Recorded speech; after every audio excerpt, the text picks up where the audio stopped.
Bien, bonsoir à tous.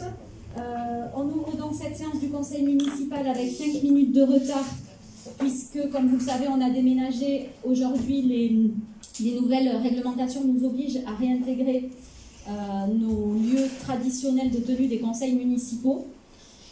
J'ouvre donc cette séance. Je vais procéder à l'appel. Eva Belin présente. Pierre Pasquier. Présent. Nadine Duru. Présent. Jérôme Noble a donné procuration à Cyril Duru. Caroline Guéraud. Présent. Frédéric Lahari. Présent. Cathy Vicente Pochon. Présent. François Tramassé. Présent. Sandrine Coelho. Présent. Serge Arla. Présent. Chantal Rochefort a donné procuration à Sandrine Coelho. Davy Camille a donné procuration à Caroline Guéraud. Christine Vicente. Présent. Miguel Forte. Présent. Cindy Esplan a donné procuration à Eva Belin. Cyril Duru. Présent. Chénaïos Turc a donné procuration à Pierre Pasquier. Vincent Pourez. Présent. Christian Burgard. Présent. Vincent Baudonne a donné procuration à Miguel Forte. Sonia Dilbetis. Présent. Frédéric Romero. Présent. Jean-Michel Mabillet. Présent. Alain Callio a donné procuration à Jean-Michel Mabillet. Mylène Larieux. Présent. Christelle Eyeramuno. Présent. Delphine Ouvrance. Présent. Sébastien Robert. Présent. Et Jean-Pierre Labadie. Présent. Très bien. Je vous fais passer la fiche de présence. On va désigner un secrétaire de séance. Je propose Christine Vicente. Est-ce qu'il y a des votes contre ou des abstentions? Non, Christine Vicente est donc secrétaire de séance. Par rapport au PV du précédent conseil, nous n'avons pas reçu de demande de modification. Je vous propose donc de le voter tel que vous l'avez reçu par mail il y a quelque temps. Est-ce qu'il y a des votes contre ou des abstentions? Non, il est donc adopté à l'unanimité. Je vous remercie. Alors, les décisions du maire. Depuis le dernier conseil municipal, j'ai été amenée à prendre 2 décisions. La première concerne le soutien à l'achat d'équipements informatiques et numériques pour la structure d'information jeunesse d'Ondres. Il s'agit, comme vous l'avez vu, de solliciter une subvention de la part de la région pour pouvoir couvrir 80% des dépenses éligibles pour l'achat de matériel informatique. C'était donc une belle opportunité pour renouveler le parc informatique du point jeunesse, ce que nous avons fait bien évidemment. La deuxième concerne la mission d'assistance juridique. C'est le contrat d'abonnement que nous avons avec la SCI d'avocats Bouissou et associés. Il s'agit donc pour nous de renouveler le contrat que nous avions avec eux. C'est un renouvellement. C'est une nouvelle forme de contrat. Une nouvelle forme de contrat, puisque c'est ça, pour avoir des prix moins chers, puisque là on nous propose des forfaits à 60 heures, des forfaits pour des réunions en mairie, pour des taux horaires pour le conseil en cas de dépassement du forfait.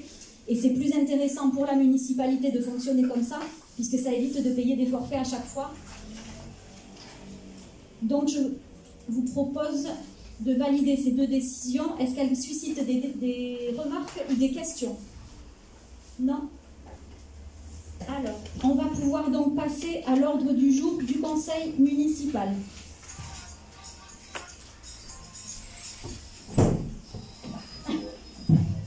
Le premier point concerne l'avis sur le dossier d'enquête publique relatif à la demande d'enregistrement présentée par la société SEE Jean Lavignotte pour une plateforme de valorisation de déchets de démolition et pour une installation de stockage de déchets inertes sur la commune de Labenne. C'est Pierre Pasquier qui s'en charge. Donc, avis sur le dossier d'enquête publique relative à la demande d'enregistrement présentée par la société SEE Jean Lavignotte pour une plateforme de valorisation de déchets de démolition et pour une installation de stockage de déchets inertes ISDI sur la commune de Labenne.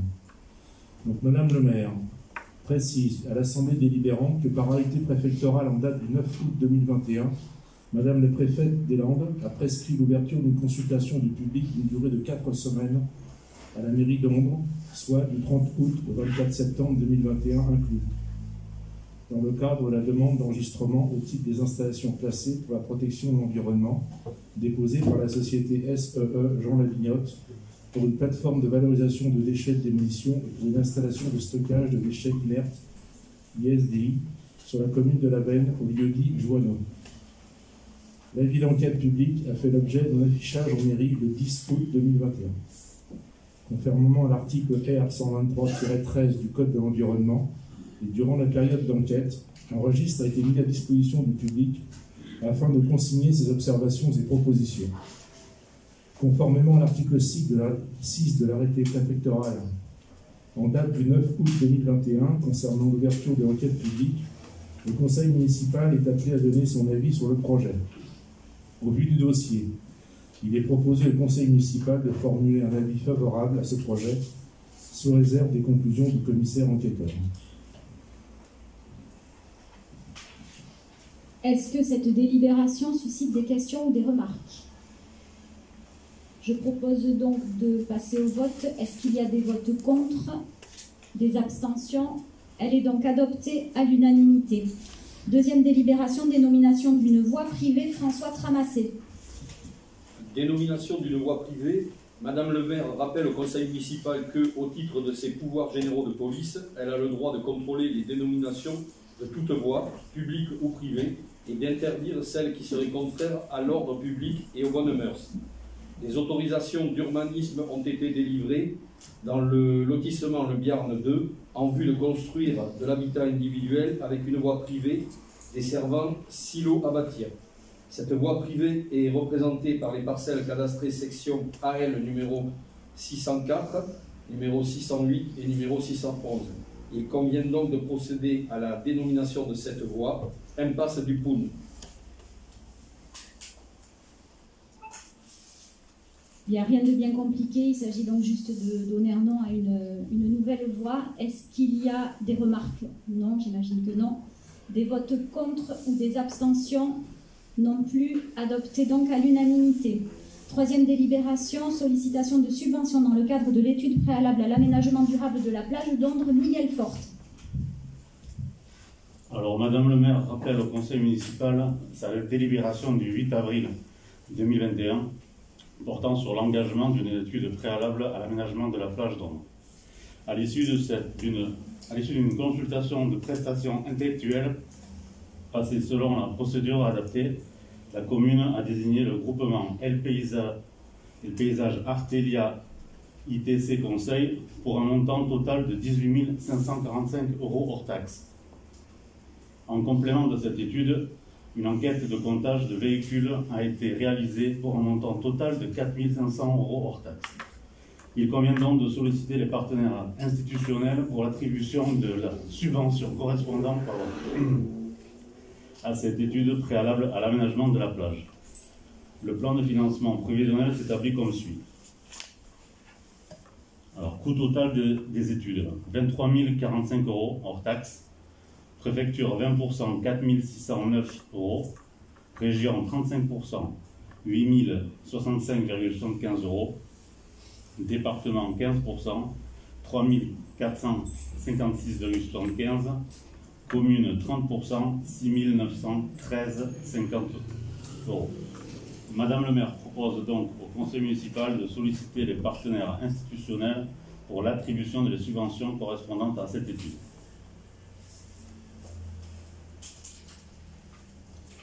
Merci Miguel. Est-ce qu'il y a des questions sur cette délibération? Non. Des votes contre ou des abstentions? Non plus. Elle est donc adoptée à l'unanimité. Délibération suivante. Projet immobilier Les Rives du Lac. Refus de la donation de terrain de la société AEDIFIM. Pierre Pasquier. Donc, projet immobilier Les Rives du Lac. Refus de la donation de terrain de la société AEDIFIM. Donc, le conseil municipal, vu le rapport daté du 7 octobre 2021, par lequel Madame le maire expose ce qui suit. En 2019, un promoteur, société AEDIFIM, a décidé de racheter l'intégralité des actions du capital social de la société Torijiba, qui était alors propriétaire d'un bien immobilier sur la commune d'Ondres. Ce bien est exploité comme camping. La promesse de vente de leurs actions par les associés de la société Torijiba était consentie sous diverses conditions suspensives. Dans ce cadre, la société AEDIFIM a proposé, après la réalisation de cet acte de cession, une cession gratuite de terrain au profit de la commune d'Ondres. Il s'agissait en l'occurrence des terrains bordant l'étang du Turc, ainsi que la construction supportant la salle polyvalente du camping et ses abords immédiats. L'ensemble de ces parcelles figurent sous tome bleu foncé au plan demeuré annexé aux présentes Plus précisément, il avait été imaginé par la précédente municipalité que la rétrocession de ces espaces aurait pu permettre, d'une part, de réaménager les berges de l'étang du Turc et de les rendre accessibles au public en créant un grand parc public et un sentier de promenade le long de l'étang en lien avec le département des Landes, mais aussi, et d'autre part, de bénéficier de locaux spacieux et fonctionnels qui auraient été mis à la disposition des associations pour les besoins de leurs activités. Pour acter la discussion des parties, l'étude de notaire Coyola Capdeville d'Agnan, située à Saint-Vincent-de-Tyrosse, a rédigé un projet de promesse de cession gratuite de terrain. De son côté, la commune a pris le 26 avril 2019 une délibération autorisant le maire de la précédente municipalité à signer cette promesse de cession gratuite de terrain, ce qui a été fait le 21 mai 2019. Contacté sur la solidité juridique du recours de cette procédure, l'Agence départementale d'aide aux collectivités locales, ADACL, a attiré notre attention sur le risque pénal de ce montage, touchant au fait que cette cession gratuite avait une contrepartie constituée par la délivrance d'un permis purgé de tout recours. Dans les considérants de la délibération du 26 avril 2019, il est en effet précisé que, je cite, « Monsieur le maire rappelle que cette cession gratuite entre la société Haïdefim et la commune d'Ombre des parcelles ainsi que du bâtiment édifié sur ce périmètre n'interviendra qu'en cas de réalisation de la cession d'actions par la société Torijiba au profit de la société Haïdefim. » À la lecture de ce paragraphe, il semble que la réalisation de cette cession d'actions soit une condition suspensive à la réalisation de la cession gratuite de terrain. Si cette promesse de cession de part est bien rappelée à titre d'exposé dans la promesse de cession de terrain, elle n'a pas a priori été érigée comme condition suspensive de cette dernière. Cette promesse de cession gratuite de terrain comporte donc une clause dont la rédaction peut être de nature à soulever une difficulté. Il est en effet précisé dans un paragraphe intitulé, je cite, « Modalité de la cession que, je recite, la cession sera consentie à titre gratuit d'un commun accord entre les parties. Elle aura lieu dans les 60 jours de l'obtention par la société Haïdefim ou toute société qu'elle se sera substituée d'un permis de construire purgé de tout recours et retrait sur la partie de parcelle AV 241, 248 et 251 conservée par elle. Bien que cela ne soit pas expressément indiqué, une telle clause semble pouvoir s'analyser pour l'agence publique comme une condition suspensive de la promesse de cession, c'est-à-dire une clause suspendant l'effet de la vente projetée.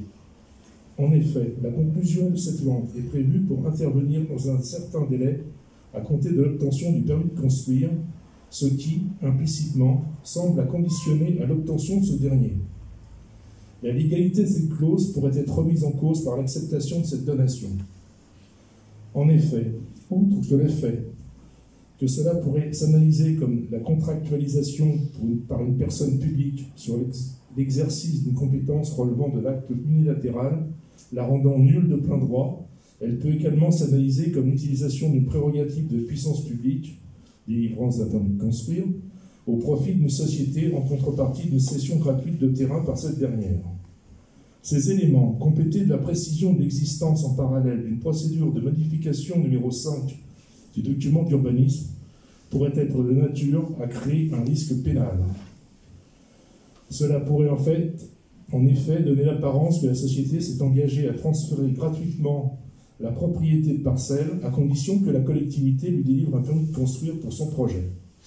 Une telle situation serait a priori susceptible d'être analysée sous l'angle du délit de corruption. La corruption peut se définir comme l'agissement par lequel une personne investie d'une fonction déterminée, publique ou privée, sollicite, propose ou agrée, cède à un don, une offre ou une promesse en vue d'accomplir, retarder ou omettre d'accomplir un acte entrant d'une façon directe ou indirecte dans le cadre de ses fonctions. La corruption, selon que l'on se situe du côté de celui qui propose ou de celui qui accepte, peut être active, article 433-1 du Code pénal, ou passive, article 432-11 du Code précité. Ces délits sont également constitués lorsque l'avantage indu bénéficie en tout ou partie à un tiers, parent, proche, voire une personne morale, Le tiers en question, c'est-à-dire la commune d'Ondres, pourrait d'ailleurs être poursuivi du chef de recel en application de l'article 321-1 du code précité, s'il a connaissance de l'opération frauduleuse en question. Lors de l'enquête publique de la procédure de modification numéro 5 du plan local d'urbanisme, le commissaire enquêteur relevait lui-même la faiblesse de la justification du recours à la procédure de modification, sans en tirer toutefois des conséquences particulières.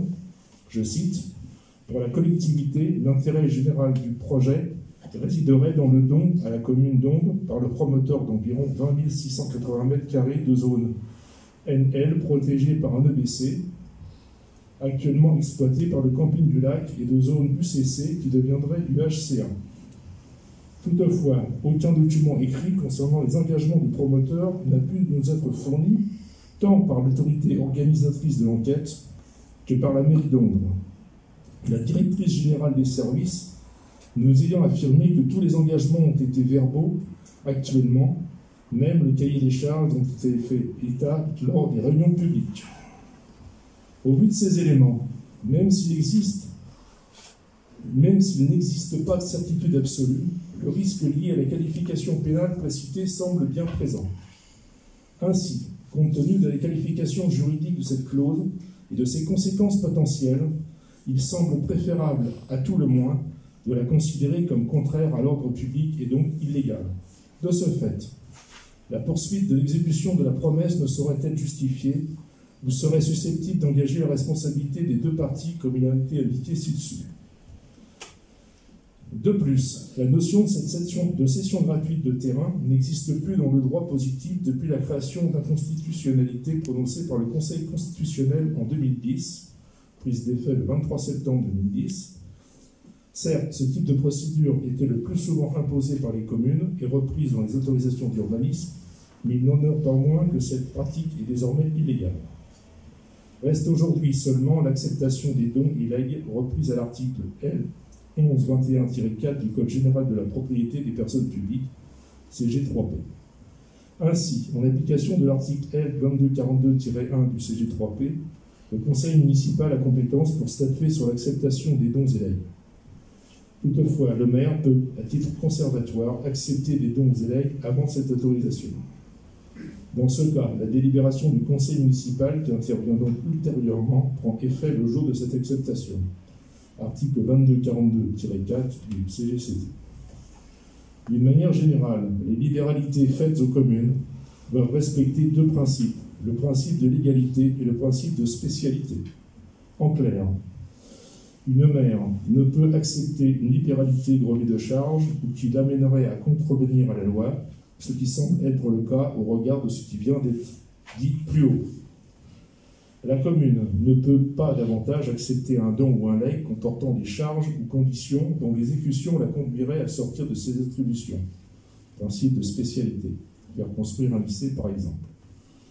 En l'état, l'acceptation de ce don conduirait la commune d'Ondres à accepter une libéralité grevée de charges trop importante pour la collectivité. Madame la maire rappelle enfin que tout projet public doit être réfléchi et travaillé en amont, et que ce type de projet doit être lancé quand les opportunités financières se présentent.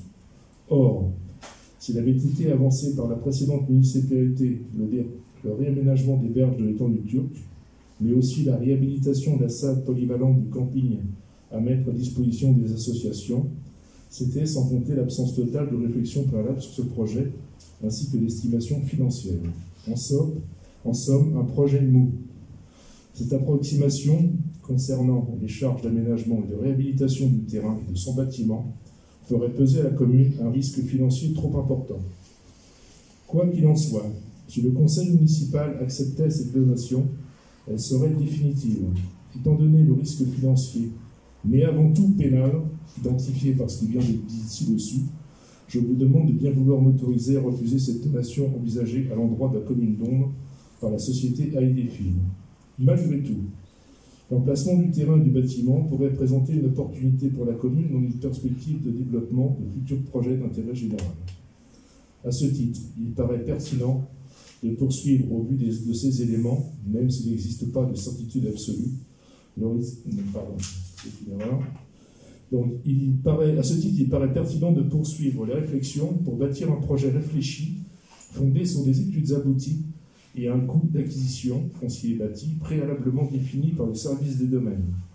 Sur la base d'un coût prévisionnel d'opération sécurisé, l'opportunité du projet pourra permettre de définir les modalités d'acquisition avec la société AIDFIN. Je vous prie, mesdames et messieurs, de bien vouloir en délibérer. Merci. Une délibération extrêmement longue, mais qui était volontairement très étayée, où vous avez l'entier des tenants et des aboutissements de ce dossier. Est-ce qu'il y a des remarques ou des questions? Jean-Michel Mablier. Alors, ouais. L'autre peut-être. Voilà.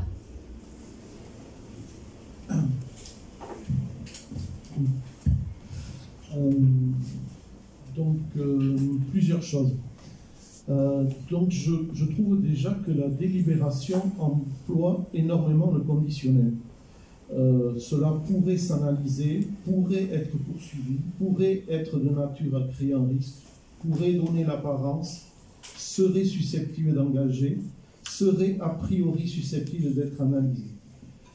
Donc j'ai l'impression qu'il y a aucune, d'ailleurs vous l'avez dit, il n'y a aucune certitude à ce que vous avancez.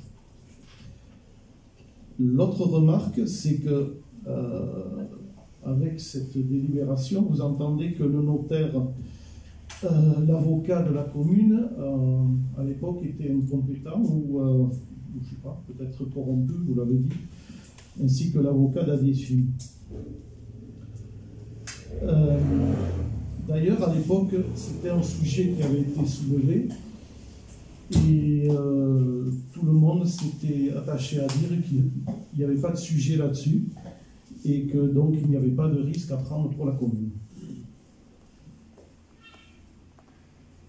Ensuite, il y a deux conditions dans l'acte que vous avez relevées. Il faut que la cession de Torigiba au profit d'AIDFIN. Ça me paraît tout à fait normal, sachant que Torigiba était le nom de la société avant AIDFIN, et donc c'était une condition effectivement qu'AIDFIN achète à la société avant de pouvoir rétrocéder.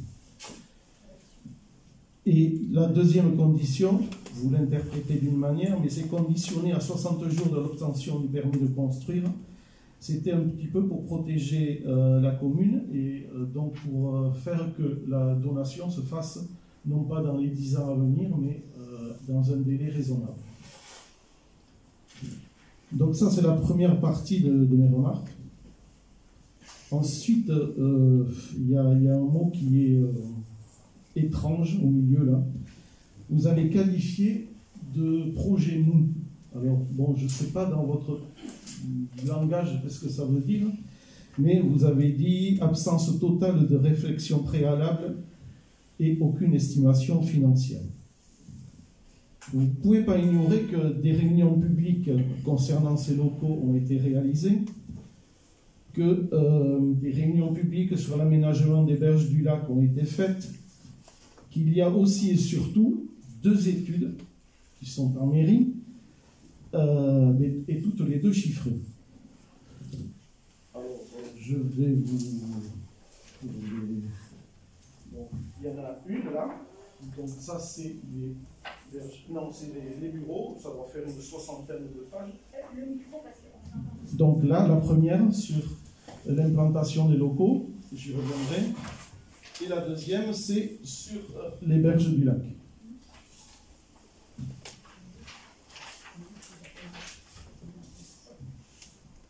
Donc la première pour les berges du lac, réalisée avec 2 architectes paysagistes sous l'impulsion de Frédéric Romero et Alain Callio, et sous la responsabilité de Géoland, organisme départemental.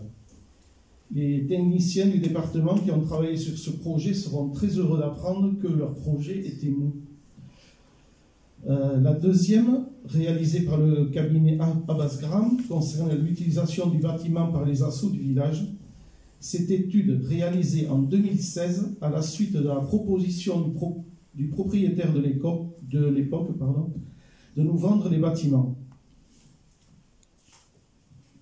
Il me semble que tout ça, pour un projet mou, ce dossier, il était relativement concret.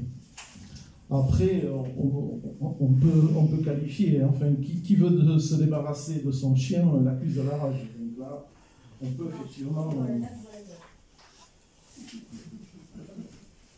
Je vais vous parler 2 mots des études. Je ne vais pas rentrer dans les détails parce qu'il y a 70 pages. Le premier, pour le bâtiment, il y avait un cahier des charges qui a été donné à Basgram.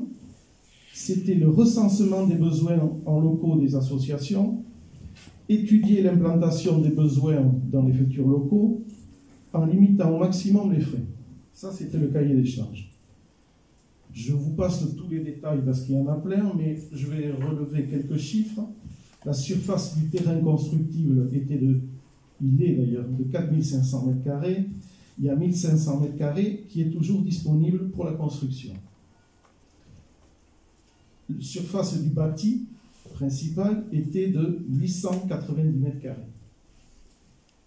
Les travaux au fil de l'eau pouvaient être réalisés au fil de l'eau, mais il y avait un budget de 520 000 € TTC de prévu, avec un budget avec option qui allait jusqu'à 630 000 € TTC.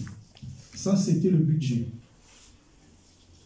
Concernant l'aménagement des berges du Turc, là, on parle de 2 hectares. Donc, évidemment, c'était la conservation du côté nature. Ça avait beaucoup plu aux partenaires subventionneurs qui en fait tranchaient par rapport à leur réalisation passée. Donc il y avait la création d'un poste handi-pêche, il y avait la réalisation d'une passerelle, il y avait une piste qui partait de Jean-Labastille au RD26, et enfin il y avait la sécurisation du trafic de la Vierge au passage à niveau, avec 2 carrefours modifiés, donc au Betpeuch et juste avant la gare, enfin avant la voie ferrée. Ce budget était estimé avec un maximum de 1 million € TTC et avec une subvention de 80%, avec la possibilité de scinder les travaux au fil de l'eau. Certains étaient même envisagés en régie. Ensuite, il y a un 3e point. Vous avez écrit « Il est malgré tout pertinent de poursuivre la réflexion. Vous serez donc prêt à acheter au prix des domaines, qui pourraient être estimés entre 1 et 2 millions d'euros. Rendez-vous compte que vous êtes en train d'envisager un immense cadeau au promoteur en lui achetant un bien qu'il voulait nous donner. Que pourrait devenir cet espace aux mains du promoteur? Un projet privé, un immeuble? Si nous employons vos termes de la délibération, on pourrait dire, nous pourrions penser qu'il pourrait y avoir un soupçon de délit de corruption concernant cette opération où nous passons de la possibilité d'un legs à un achat de plus de 1 million d'euros en faveur du promoteur.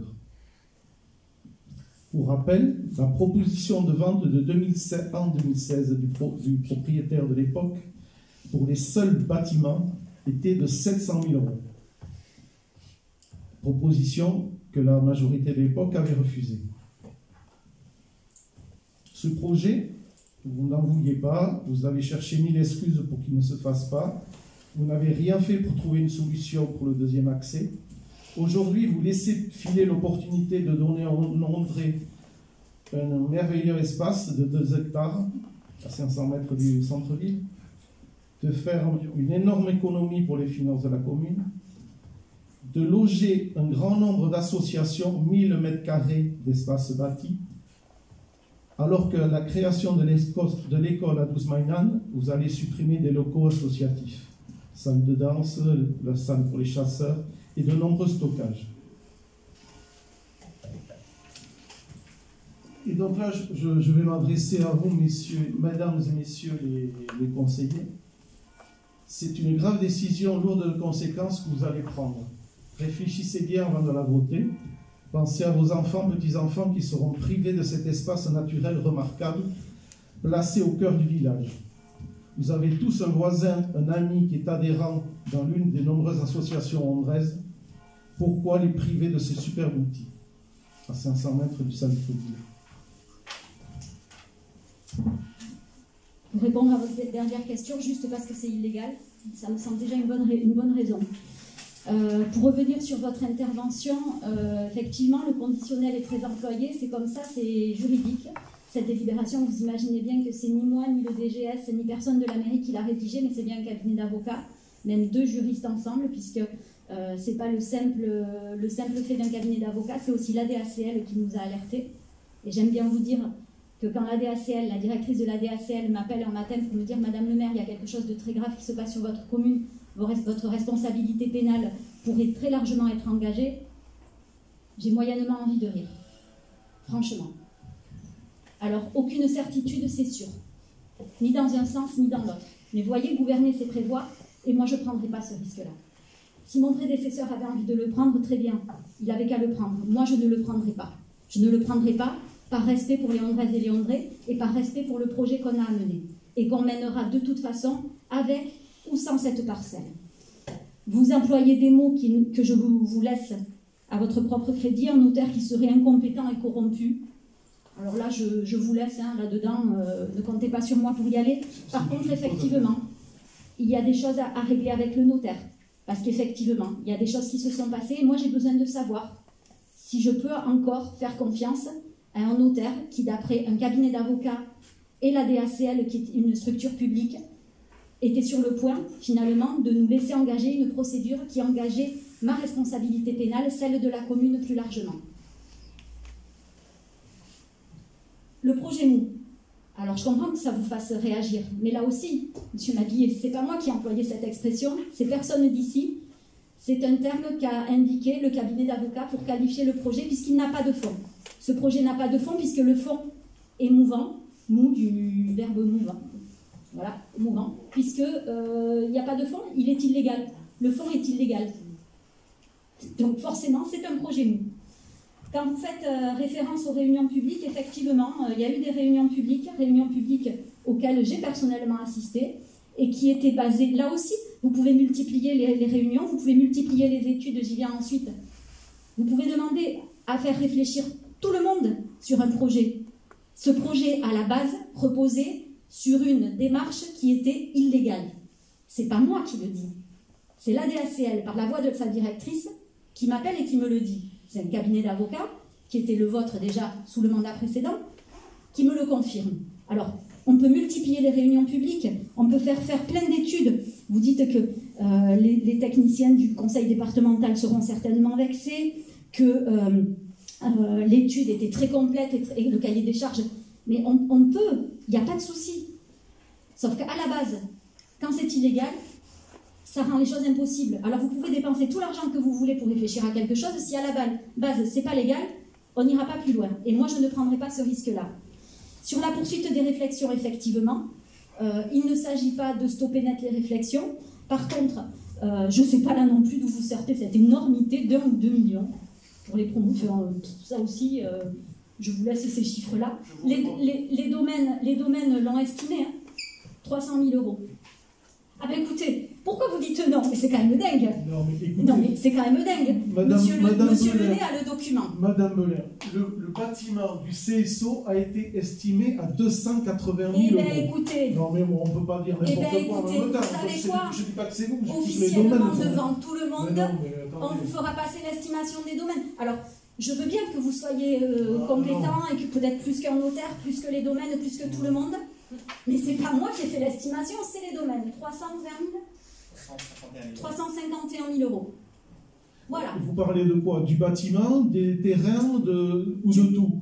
Il y a quand même 1500 mètres de terrain constructible. Mais à un moment donné, vous pouvez dire c'est pas possible. L'estimation, on l'a demandé. Le prix du terrain sur la commune d'Ondre, il est... Monsieur Maguillet, vous croyez bien qu'avant de passer une délibération comme celle-là, on a pris ceinture et bretelles? C'est pas possible. Eh bien écoutez, c'est pas possible, mais c'est vrai. Alors, on vous montrera l'estimation des domaines. Vous pourrez la faire passer, monsieur Lenet. Voilà, donc vous verrez que si c'est possible. C'est bien possible. Peut-être que c'était avant finalement, que c'était des trucs un peu impossibles ou improbables. Et que maintenant les choses redeviennent un peu normales. Je sais pas, peut-être. Vous parlez après de suppression de nombreux locaux pour les associations. Non, mais là aussi, mais d'où on va supprimer des locaux pour les associations, quoi. Mais oui. Parce que vous croyez sincèrement que du coup, on ne va rien prévoir d'autre? Non, mais vous allez les supprimer. Vous allez en construire d'autres, mais vous allez les supprimer à un moment donné.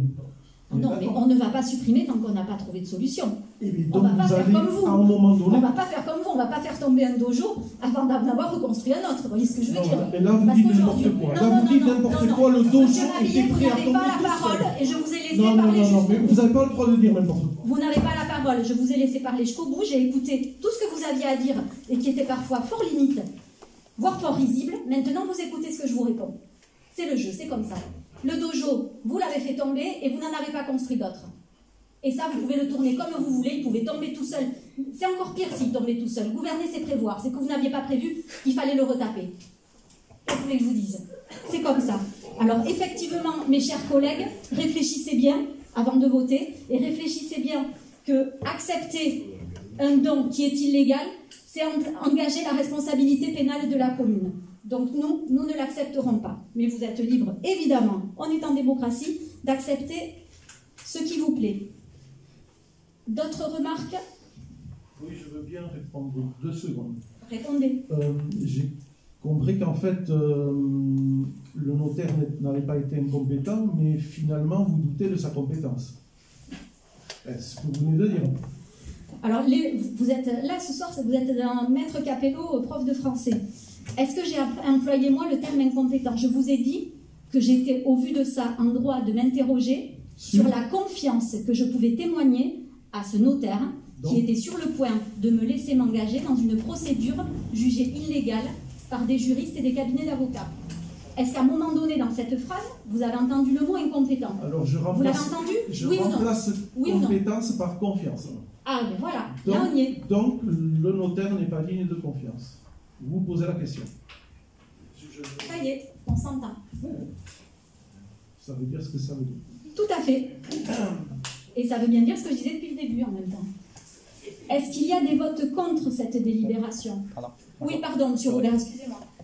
Oui, vous avez la parole. Quelques questions à poser. Bien sûr. Alors d'abord, je voulais juste remarquer que ce genre de décision est à la fois technique et politique et ont un impact important pour la commune. En cela, je vais les distinguer des décisions qui sont du domaine du fonctionnement, comme les dénominations de bois, les renouvellements de postes, et des décisions qui sont la continuité de la campagne, qui rendent compte de promesses de campagne, comme par exemple l'adhésion à la mobilité. J'aurais une question d'abord sur la forme, avant de parler du fond.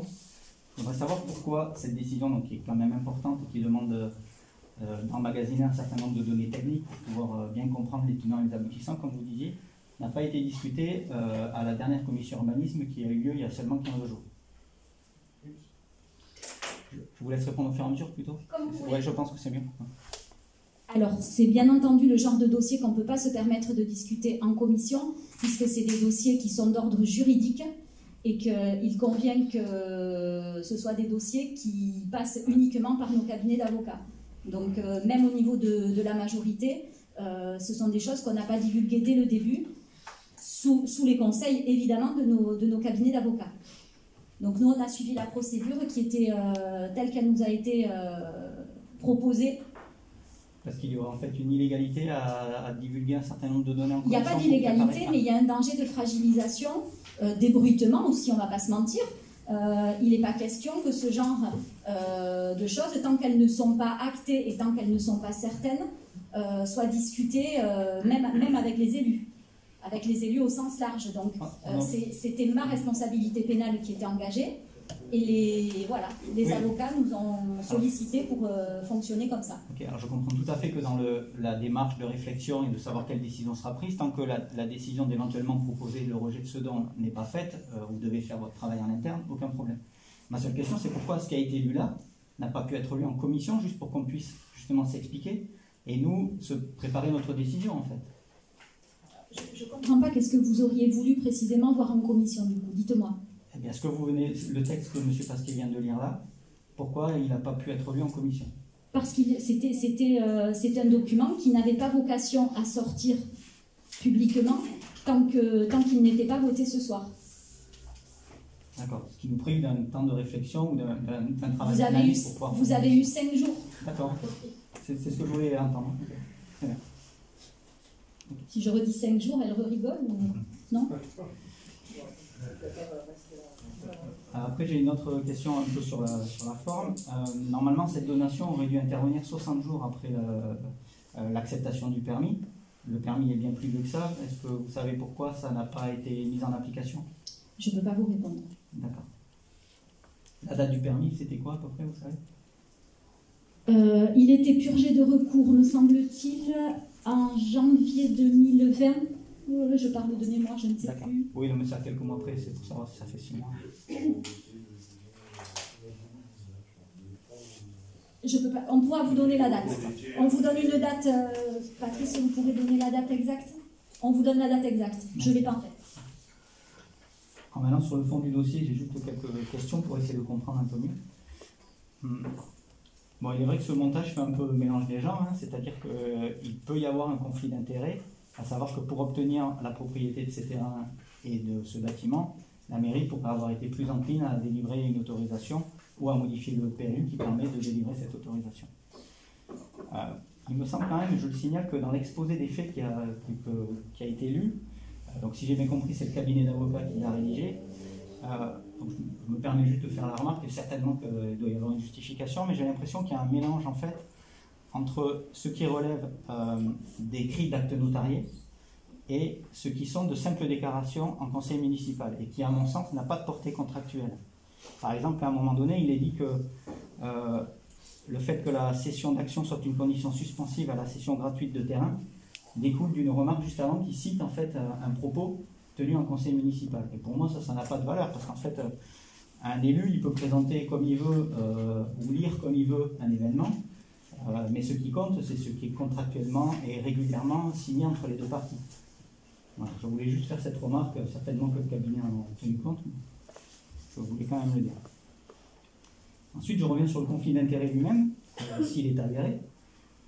Donc, s'il a donné lieu à des comportements abusifs, ils peuvent être de deux ordres, soit la modification abusive du PLU, soit la délivrance abusive des autorisations.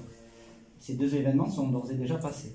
Et la contrepartie, entre guillemets, qui serait un point positif pour la commune, est la rétrocession des parcelles concernées, qui, elle, à ce jour, n'a pas eu lieu. Si corruption il y avait eu, ce n'est pas en refusant la deuxième partie du contrat qu'on efface la corruption. Si la corruption dans la modification du PLU ou l'obtention des autorisations, alors c'est cela qu'il faut mettre en cause, et pas la rétrocession. Sinon, les citoyens, passez-moi le mot, ils sont cocus deux fois. D'une part, ils subissent un projet qui aurait été abusivement délivré, et en plus, ils n'ont pas l'avantage, entre guillemets, d'avoir ce foncier maîtrisé par la commune pour faire un projet qui sert à tous. Ensuite, vous énoncez que dans cette donation, pourrait ne pas être financièrement intéressante, eu égard aux possibles charges d'aménagement, de réhabilitation du terrain et des bâtis, et qu'après étude par les domaines, il pourrait être intéressant d'acheter plus tard, au lieu de l'obtenir gratuitement aujourd'hui. Si l'obtention des autorisations et la modification de PLU peuvent poser des questions de conflit d'intérêts, le fait de refuser un don aujourd'hui pour envisager un achat plus tard ressemble aussi à un beau cadeau au promoteur. Dans cette perspective, et pour ne pas risquer l'illégalité, pourquoi ne pas avoir demandé au promoteur un délai avant l'exécution de cette clause de don, le temps de faire les études nécessaires à juger de son intérêt pour la commune, et d'avoir modifié ce don, donc possiblement illégal, pour le régulariser, pour le rendre légal, peut-être par un achat à 1 euro symbolique ou par un autre accord, au lieu de refuser simplement ce don aujourd'hui. Parce que du coup, ça veut dire que le privé garde la maîtrise de ce terrain et peut choisir plus tard de le vendre ou de ne pas le vendre. Alors que là, on est quand même tenu par effectivement une clause qui avait sans doute une certaine illégalité, mais qui avait, semble-t-il, été acceptée par les deux parties, et qui pourrait servir de base à une renégociation. Sinon, on repart à zéro. Et ensuite, si ces terrains se révélaient effectivement non pertinents pour la commune, en raison d'un coût d'entretien des berges, etc., trop important, que pensez-vous qu'il va se passer si vous laissez à la charge d'un privé ces mêmes terrains, l'entretien de ces berges, alors qu'il ne les a pas intégrés dans le budget de son opération? Évidemment, ces berges ne seront pas entretenues. Là, j'ai terminé. Je vous réponds sur le côté très réglementaire de la délib quand vous indiquez que ce n'est pas le simple fait de renoncer au don qui va... si ça efface pas la délivrance du permis, mais le fait de ne pas accepter la contrepartie désengage la responsabilité pénale de la commune. Ça, c'est pas moi qui le dis, c'est voilà, c'est les textes, c'est comme ça. Croyez bien qu'on s'est assuré de tout. Donc de toute façon, et puis le permis, on ne peut pas revenir dessus. Hein, donc c'est comme ça. Sur les délais, quand vous évoquez un cadeau qu'on fait au promoteur, non. Encore une fois, c'est pas parce qu'on refuse aujourd'hui le don qu'on a fermé la porte au promoteur. On l'a déjà re-rencontré, on a déjà évoqué avec lui la situation. Donc lui est au courant et on travaillera sur la suite. On verra ce qu'il convient de faire ou de ne pas faire. En tout état de cause, il y a un zonage sur cet endroit-là d'Ondres.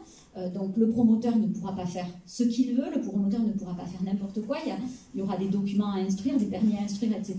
S'il avait des velléités de faire quoi que ce soit qui n'était pas en conformité avec ce que la commune souhaite voir sur ce secteur. Donc de toute façon, nous, on n'est pas démunis par rapport à ça. Mais refuser ce don aujourd'hui, ça ne veut pas dire tourner le dos au promoteur et le laisser se débrouiller avec son truc et ne plus regarder vers les berges et vers les rives du lac. C'est pas du tout ça. Refuser le don aujourd'hui, c'est mettre en sécurité la commune d'un point de vue juridique et ensuite reprendre les discussions avec le promoteur. On n'a pas attendu ce soir, on les a vus la semaine passée, me semble-t-il. Il y a eu un rendez-vous la semaine passée pour commencer à évoquer ça et voir avec eux. L'euro symbolique, on ne peut pas. Si c'était possible, on l'aurait fait, ça ne se fait plus. C'est pas possible. Ça aussi, c'est pareil, c'est considéré comme un abus, quoi. Donc, la seule solution, ce serait de l'acheter au prix des domaines. Donc, aux 351 000 € évoqués tout à l'heure. Diminuer d'un certain nombre de choses, voilà, qu'il faudra qu'on liste avec le promoteur. Maintenant, est-ce que pour autant, ça voudrait dire que ce projet est intéressant pour la commune? C'est là-dessus qu'il faudra réfléchir et qu'il faudra voir. Je rappelle qu'il n'y a toujours pas de deuxième accès. Donc, est-ce qu'il est pertinent que la commune continue à construire un local qui servira à de multiples Ondraises et Ondrais sur ce secteur-là, alors qu'il n'y a pas de deuxième accès, et que ça va venir engorger toujours plus, et la rue de Janin, et tout le quartier? Il va falloir s'interroger là-dessus. Donc ça, c'est des choses qu'il faudra peser. Aujourd'hui, rien n'est sûr, donc on stoppe. Ce que j'essaie de dire, c'est qu'effectivement, il y a deux points. Il y a la légalité de la clause et il y a l'intérêt à récupérer ces terrains. Donc, s'il y a un vrai intérêt à récupérer ces terrains, je ne sais pas quelle est votre position là-dessus, il me semblait plus pertinent, au lieu de refuser le don, d'essayer de légaliser cet accord mal passé pour le faire aboutir. Plutôt que d'y renoncer et de repartir en négociation. C'est ce qu'on est en train de faire. Oui, c'est ce qu'on est en train de faire. Et attention, en fait, j'ai bien compris la distinction que vous faites entre la légalité et l'intérêt. Sur la légalité, je vous ai répondu. Et sur l'intérêt, c'est ce que je viens d'essayer de vous expliquer, mais j'ai peut-être pas été très claire. L'intérêt, c'est ce qu'il faudra mesurer collectivement, et là, pour le coup, en commission. Quand on aura recommencé à travailler avec le promoteur et qu'on aura recommencé à regarder qu'est-ce qu'il est possible de faire, à quelle hauteur, dans quelle mesure, pour quel public, ou pas. Peut-être que la décision, ce sera ou pas. Et qu'il ne faudra pas, parce qu'il n'y a pas de possibilité de deuxième accès, et qu'on sait qu'on va encore engorger un peu plus ce quartier-là. Je ne sais pas. Effectivement, l'intérêt se réévalue en fonction du fait que la réalité de ce deuxième accès semble compromise, et donc il faut réfléchir. Ce qui était intéressant peut-être à un moment donné ne l'est peut-être plus aujourd'hui. Aussi à la question près, mais qui sera certainement discutée, que si la commune refuse ce terrain au motif qu'il n'y a pas de deuxième accès et que donc ça ne permet pas de faire un projet intéressant, si le PLU permet à un privé quand même d'aller construire beaucoup de choses dessus, c'est peut-être un tort, parce que le privé, lui, va s'en moquer qu'il y ait un ou deux accès. S'il a le droit de construire, il construira. Mais pour l'instant, rien ne dit que le privé aura le droit de construire. D'accord. Et c'est ce que je vous disais dans ma première partie, c'est que évidemment, il y a un zonage des parcelles, évidemment, il y a des règles d'urbanisme à respecter, et encore une fois, on est en lien avec le promoteur. Donc le refus de ce don ne veut pas dire qu'on a fermé la porte au promoteur, qu'on ne se verra plus, et qu'on le laisse se débrouiller avec son terrain. C'est pas du tout ça. Parce que c'est quelque chose que j'ai oublié de demander tout à l'heure. Là, du coup, cette rétrocession n'est pas intervenue dans le délai imparti, Est-ce que c'est parce que finalement le promoteur il était plutôt défavorable? Quelle est sa position aujourd'hui? Ou il a juste pris acte? Non, alors le promoteur, si j'en crois un peu ce qu'on ressent après, il n'a pas d'intérêt à conserver ça, lui. Lui, il n'a pas d'intérêt pour lui parce qu'il y a une histoire de voirie aussi, qui sont privées tant qu'elles ne sont pas publiques. Tu vois ce que je veux dire? Donc bon, il n'a pas d'intérêt particulier, lui, à conserver la parcelle. Au contraire. Donc non, on est en lien avec lui, on est en relation avec lui et on va continuer à travailler avec lui. Est-ce qu'on peut passer au vote? Est-ce qu'il y a des votes contre? 6 votes contre, des abstentions, une abstention, des votes pour,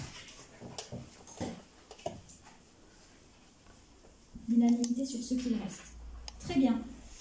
Je vous remercie. Délibération suivante. Résiliation pour motif d'intérêt général du contrat de concession de service public lié au camping municipal. Madame le maire rappelle que par contrat de concession de service public d'une durée de 25 ans, la commune a confié en date du 29 mai 1998 la gestion du camping municipal à la SARL Doga Frères, avec pour objectif son extension de 90 à 300 emplacements environ, et son évolution de classement pour passer de 2 étoiles à 4 étoiles. À ce jour, le camping municipal Blue Océan propose environ 200 emplacements et affiche un classement 4 étoiles. Le gérant de la SARL Doga Frères a exposé par courrier daté du 23 avril 2020 des difficultés financières probables dues à la perte d'exploitation causée par l'incertitude de la crise sanitaire Covid-19 et notamment sur la réouverture des campings en France pour la période estivale 2020. Au regard de ces éléments, par délibération en date du 25 mai 2020, la commune a accepté dans des circonstances tout à fait exceptionnelles de prolonger par avenant la concession jusqu'au 31 octobre 2025. Néanmoins, en contrepartie de cette prolongation, l'article 2 de l'avenant de prolongation prévoyait expressément une clause de revoyure à réaliser en cours d'année 2021 devant permettre de réévaluer les modalités de calcul de la redevance due par le concessionnaire. Les conditions financières du contrat initial prévoient une redevance de base et une redevance complémentaire basée sur le chiffre d'affaires annuel. En 2020, le montant total versé par la SARL Doga au titre du contrat de concession s'est élevé à la somme de 39 075 €. Les comparatifs basés sur des structures et des modèles économiques équivalents laissent à penser que les montants versés à la commune sont très inférieurs au prix du marché. Dans le cadre de cette clause de revoyure, la commune d'Ondres et la SARL Doga Frères se sont rencontrés à 3 reprises. Le 12 avril, le 26 avril et le 18 mai 2021. À l'occasion de ces différentes rencontres, la SARL Doga Frères a confirmé à l'autorité concédante que les prévisions pessimistes anticipées en avril 2020 ne se sont finalement pas confirmées. La crise sanitaire n'a pas impacté l'exploitation du camping municipal. Au contraire, le chiffre d'affaires réalisé sur l'exercice 2020 d'un montant de 2 421 000 € a augmenté de 37 % par rapport à l'exercice 2019 qui, pour mémoire, était de 1 759 000 €. En application des dispositions de l'article L2125-3 du Code général de la propriété des personnes publiques, selon lesquelles la redevance due pour l'occupation ou l'utilisation du domaine public tient compte des avantages de toute nature procurés aux titulaires de l'autorisation, la commune d'Ondres entendait modifier les modalités de calcul de la redevance due par la SARL Doga Frères afin de tenir compte de l'évolution significative du périmètre du service public concédé, mais également de l'augmentation importante du chiffre d'affaires. Malgré ces échanges, les propositions de réévaluation des conditions financières du contrat proposées par la mairie n'ont fait l'objet d'aucune réponse de la part de l'exploitant. En l'état, l'exploitant a mis fin de manière unilatérale aux discussions. Au regard de ces éléments, et après analyse par un cabinet d'avocats spécialisé dans les contrats de concession, il s'avère que la commune peut envisager une résiliation du contrat pour motif d'intérêt général fondé sur le caractère manifestement sous-évalué de la part fixe de redevance, sur le caractère manifestement sous-évalué de la part variable de redevance, sur les conséquences du refus du concessionnaire de renégocier les conditions économiques du contrat, sur les effets attendus de l'avenant de prolongation du 8 juin 2020, sur les risques de distorsion de concurrence en raison des conditions économiques favorables accordées aux concessionnaires pour l'exploitation du camping municipal. Ainsi, de nouvelles conditions techniques, juridiques, administratives et financières pourraient être établies pour encadrer le futur contrat d'exploitation du camping. Il est à noter que, quelle que soit la forme du futur contrat, une clause serait explicitement prévue pour garantir une reprise de tout le personnel hors directeur, actuellement en contrat permanent au camping municipal. Par ailleurs, la résiliation pour motif d'intérêt général impose à l'autorité concédante d'indemniser le concessionnaire. Cette indemnité est établie sur la base de la valeur nette comptable des biens de retour non amortis à l'échéance du contrat et des pertes d'exploitation subies par le concessionnaire du fait de la rupture anticipée du contrat. Un inventaire des biens de retour devra être établi de manière contradictoire par les parties. Il appartiendra au concessionnaire de transmettre à la commune toutes les informations de nature à justifier le montant de son préjudice. Je vous prie, mesdames, messieurs, de bien vouloir délibérer, de bien vouloir m'autoriser à engager toutes les actions nécessaires pour défendre les intérêts de la commune et permettre la résiliation pour motif d'intérêt général du contrat de concession de service public pour l'exploitation du camping municipal confié à la SARL Doga, de bien vouloir m'autoriser à prendre toutes les mesures pour garantir de nouvelles conditions financières d'exploitation du camping plus favorables à la commune, et de bien vouloir m'autoriser à prendre toutes les décisions concernant la préparation, la passation de l'exécution du futur contrat d'exploitation du camping municipal. Là aussi, une délibération qu'on a voulu suffisamment étayer, on en a parlé à quelques reprises déjà, pour que chacun puisse se faire une idée. Est-ce qu'il y a des remarques? Mylène Larieux.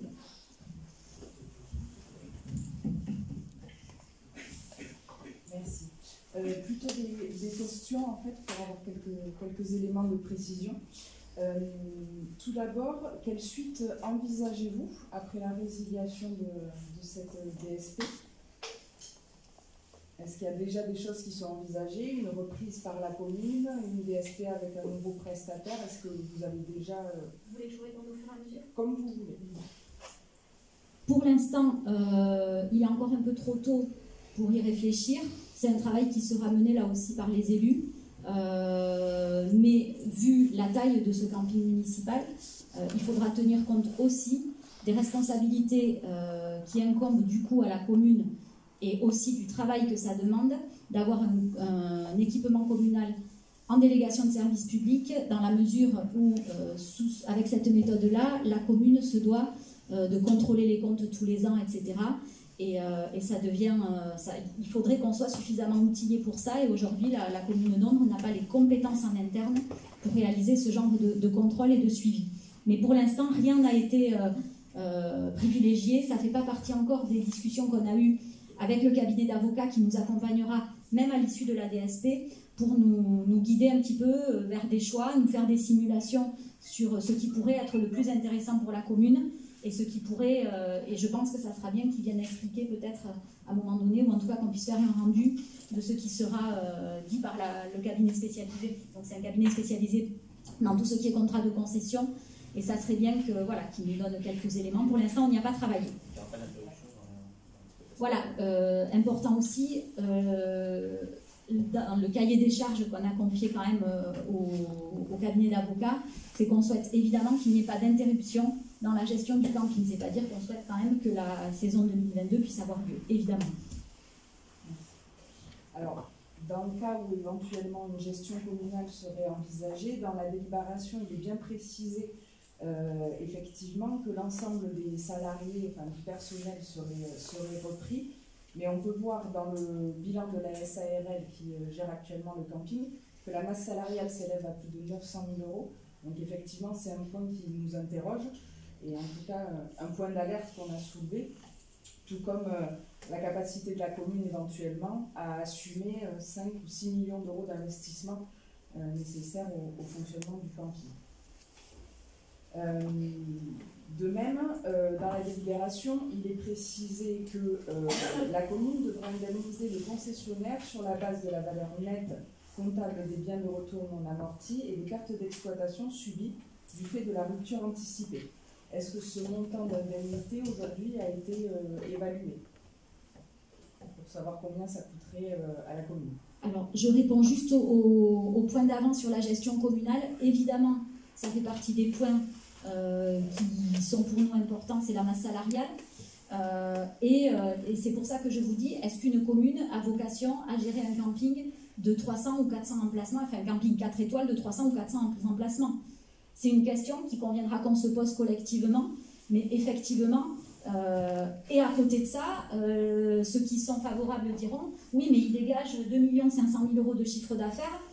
Finalement, si on le gère bien, ça peut le faire. » Ok, mais est-ce que c'est le job d'une municipalité? C'est une question qu'il faudra collectivement se poser. On est d'accord. Il y voilà. a une différence aussi entre chiffre d'affaires et bénéfices. Oui, Et bien moins. bien sûr. Et heureusement, j'ai envie de vous dire, parce que même si le résultat était à 0, moi, ça m'irait encore mieux, parce qu'on est sur un camping municipal, en délégation de service public, et si le résultat était à 0, je trouverais ça normal, je trouverais ça absolument inconcevable qu'il y ait un résultat de plusieurs centaines de milliers d'euros. Ceci dit, je trouve ça, et on a collectivement trouvé ça curieux, qu'une baisse notoire du résultat soit observée depuis quelques années sans qu'aucune justification, ni en termes d'investissement, ni d'aucune sorte que ce soit, ne puisse nous être fournie par le concessionnaire. Sur l'indemnisation, évidemment, on est en train d'y travailler. Il y a ce qui est marqué dans la délibération. Il y aura un état des lieux contradictoire qui devra être effectué, pour lequel nous solliciterons évidemment les services de l'huissier de justice et de notre cabinet d'avocat, évidemment. Et ça sera un inventaire méticuleux qui sera fait. On a voulu, pour tout vous dire, le commencer il y a quelques semaines. Oui, c'est ça, c'était début septembre. Mais M. Doga n'a pas jugé bon qu'on prenne de l'avance, donc on y retournera quand on lui aura envoyé un courrier pour trouver une date commune pour le réaliser. Mais évidemment, là pour l'instant, on n'a pas d'idée du montant de l'indemnisation, mais dès qu'on aura les éléments, ce sera aussi communiqué aux élus. Avant d'évoquer la résiliation du contrat pour motif d'intérêt général dans la délibération, vous précisez que l'exploitant a mis fin de façon unilatérale aux discussions. Pourtant, dans son mail pour l'envoi du rapport financier, il évoque une demande de rendez-vous et des questions qu'il aurait posées et qui seraient restées sans réponse. Est-ce que vous pouvez nous éclairer sur ces éléments? Je n'ai reçu aucun courrier en mairie de M. Doga me demandant un rendez-vous. Le dernier rendez-vous, je parle sous contrôle de Patrice, ils étaient venus ou pas? Ils ne sont pas venus au dernier rendez-vous qu'on avait fixé. Depuis notre premier rendez-vous, on avait suggéré qu'ils viennent accompagnés de leur conseil juridique, puisque à chaque fois qu'on évoquait, nous, notre conseil était là, et à chaque fois qu'on évoquait certains points, ils disaient « Ah oui, mais moi j'ai pas mon conseil juridique ». Il n'a jamais souhaité venir, en tout cas, il n'est jamais venu avec son conseil juridique, il est toujours venu seul avec le directeur, M. Souvira. Et depuis notre dernière rencontre au mois de mai, me semble-t-il, pour tout vous dire, j'ai eu un message sur mon répondeur où il voulait me voir en tête-à-tête dans mon bureau. Autant vous dire que ce n'est pas en tête-à-tête dans mon bureau que se règle ce genre de dossier. En tout cas, ce n'est pas ma conception de ce genre de procédure. Les choses, elles se règlent avec des techniciens, avec du monde autour, avec des conseils juridiques, avec des gens qui peuvent prendre la parole et pas en tête-à-tête dans mon bureau, lui et moi. Donc, je n'ai pas donné suite, effectivement, à cette demande-là. Mais c'est la seule que j'ai reçue. D'accord. Après, plus une question d'ordre général sur le fond du dossier, je dirais. Je me permettrai de revenir sur les propos de Sébastien Robert lorsqu'on avait présenté la délibération pour lancer la procédure avec l'avocat et qui nous avait alerté justement sur la méthode de calcul des indemnités de l'avocat qui était liée finalement au futur montant de la redevance. En effet, dans son mail dans lequel il envoie le rapport financier, M. Doga parle d'une proposition qui lui aurait été faite à hauteur de 350 000 €, contre environ 40 000 € aujourd'hui, comme vous l'inscrivez, enfin 39 000. Donc on admet volontiers que cette redevance était à réviser. C'était d'ailleurs une volonté également de l'ancienne majorité. Mais est-ce qu'il n'y avait pas un juste milieu peut-être à trouver entre 40 000 et 350 000 €? Car il semble en effet qu'à la lecture du compte d'exploitation, que la SARL ne puisse pas s'acquitter de cette redevance proposée. Moi, je vous dis sincèrement, je m'interroge sur le mode de gestion, mais ce n'est pas mon métier, donc je reste avec mes interrogations. Les 300 000 € ils ne sortent pas de nulle part. Les 300 000 € qu'évoque Patrick Doga sont bien la réalité. La proposition était 120 000 € de redevance fixe, qui semble un montant tout à fait entendable au vu, encore une fois, du chiffre d'affaires réalisé par la SARL. et le reste étant lié à la redevance variable. Pour autant, évidemment, nous, on a comparé ça avec ce qui se fait sur d'autres structures similaires. Alors, il y avait de mémoire un camping de Cap-Breton, un camping, où c'est que c'était, Pierre, Sainte-Eulalie. Enfin, on a réussi à avoir quand même quelques chiffres. Alors, évidemment, certains sont moins littoraux que nous, d'autres sont plus grands, d'autres... Mais quand on fait une côte mal taillée, même 300 000 euros, il n'y en a aucun qui paie 300 000 euros. C'est plutôt entre 400 et 500 000. Pour toutes et bon, il y en a qui sont effectivement plus petits, d'autres qui sont moins littoraux, d'autres... On ne trouvera pas le même. Mais ils ont tous des redevances entre 400 et 500 000 euros pour des tailles à peu près équivalentes. C'était ça. Voilà. Donc moi j'ai eu à discuter avec l'ancien DGS de Cap-Breton aussi qui m'indiquait sur Cap-Breton comment ça se passait. Bon, il me touchait plus de 10 fois ce qu'on touche. Alors je ne dis pas que tout est comparable, mais ça donne quand même un ordre d'idée de ce qui devrait être possible. Alors après, que la structure financière de la SARL d'Auga Frères ne permette pas de payer ces 300 000 euros, je l'entends. Mais moi je questionne pourquoi. Pourquoi? Il y a quand même un certain nombre manifestement d'investissements qui ont été faits. Je rappelle quand même à tout le monde que les investissements faits doivent répondre, selon la DSP initiale, à des demandes du concédant, et en tout cas doivent être faits en accord avec le concédant. J'ai pas trace d'aucune demande d'accord de quoi que ce soit pour les investissements qui ont été faits récemment et qui représentent des sommes colossales apparemment, pour lesquelles là aussi on a demandé des justificatifs, même a posteriori, et pour lesquels Patrick Dauga ne nous a fourni aucun justificatif malgré nos demandes répétées. Là je pense qu'on a même des écrits. On n'a jamais eu aucun justificatif de ces investissements. Alors, est-ce que c'était le bon moment pour investir? Est-ce que la masse salariale est trop élevée? Est-ce que... Ça, c'est pas à moi de le trancher. Ce que je peux dire ici, de manière très transparente, c'est que par rapport, eu égard à la taille du camping, au chiffre d'affaires réalisé, les autres campings gérés de cette manière-là versent à leurs concédants des redevances plutôt basées entre 400 et 500 000 euros. Oui, c'est ça. Pierre a raison. C'est une proposition, encore une fois, c'est une proposition que nous on avait faite et qui aurait très bien peut-être supporté une contre-proposition. On n'a même pas eu de contre-proposition, ni sur la part fixe, ni sur la part variable. On a eu une fin de négociation. Je veux dire, après tout, ils nous auraient proposé, on aurait pu en discuter, on aurait pu voir comment on gérait. Bon, on a eu une fin de non-recevoir. Juste pour conclure, le groupe Vivre s'abstiendra, car il nous semble qu'il serait plus opportun de poursuivre les négociations pour aboutir à un accord. De plus, la résiliation de ce contrat nous semble faire courir un risque financier important pour la commune au vu d'indemnités qui seraient à verser. J'entends et je comprends votre position. Évidemment, il y a un certain nombre d'incertitudes sur les indemnisations à verser, mais là aussi, ce que nous laisse à penser les discussions qu'on a pu avoir avec notre cabinet d'avocats nous conforte dans l'idée que même si une indemnité importante devait être versée par la commune, elle serait facilement récupérée, en tout cas par la nouvelle redevance qui serait versée par le nouveau concessionnaire si jamais la procédure arrivait au bout. C'est-à-dire que peut-être la première année, on serait tout juste, mais à partir de la deuxième année, évidemment, on redeviendrait excédentaire largement. Donc, on poursuit cette procédure, qui n'est pas une procédure facile, mais qu'il convenait qu'on mène en tout cas au bout.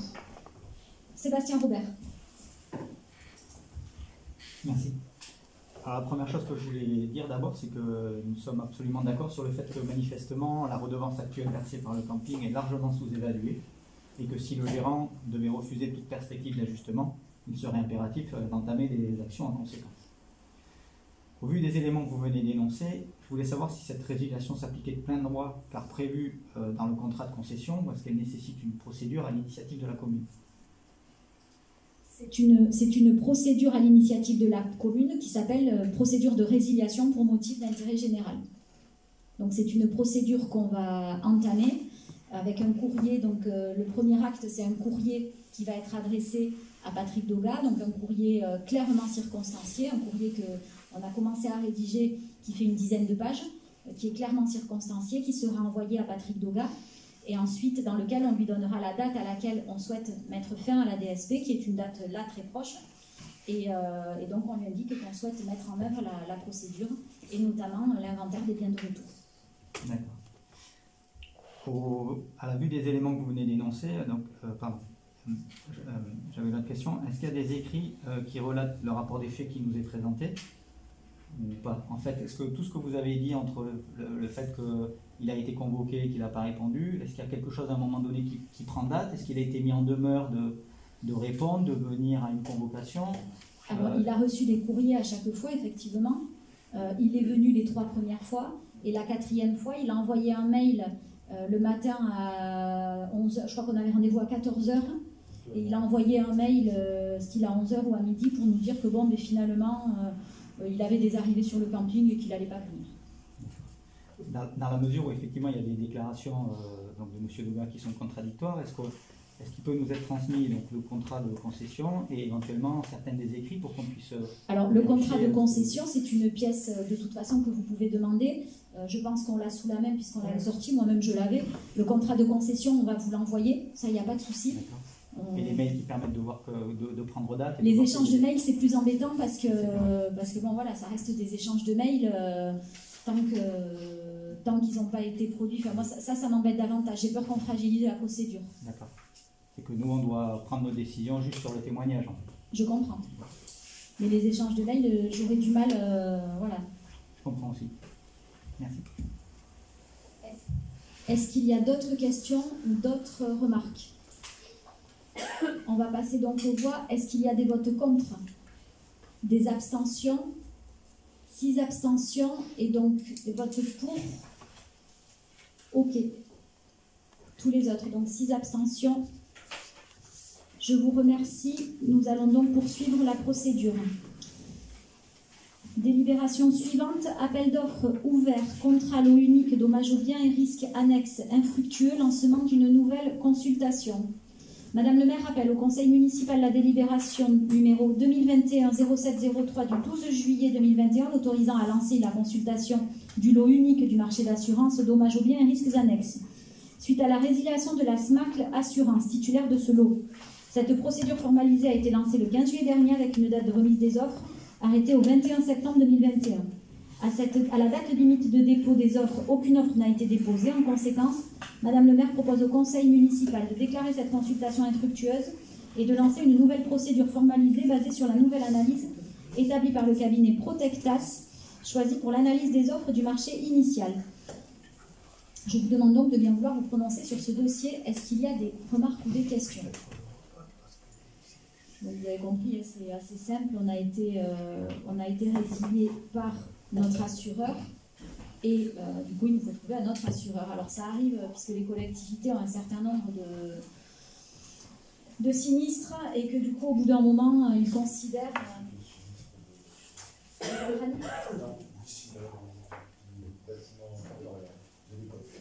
Ah, c'est suite au sinistre, d'accord, c'est suite à l'incendie. Donc, ils nous ont annoncé ça suite à l'incendie de l'école.